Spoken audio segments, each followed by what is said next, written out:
कोई जगह नहीं है आपकी?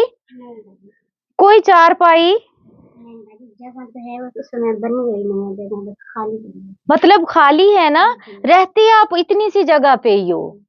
कोई लाइट वगैरह? बाजार भी नहीं थी। क्या बना रहे हो आज? आलू आलू पकन दे है, देखो बाजी तुसी नहीं है कटन दे है। बाजी नहीं है, बहुत सारे। तो बेटा आपके 2 बच्चे हैं, आप नीचे सोते हो इस जगह पे? बच्चे नहीं है।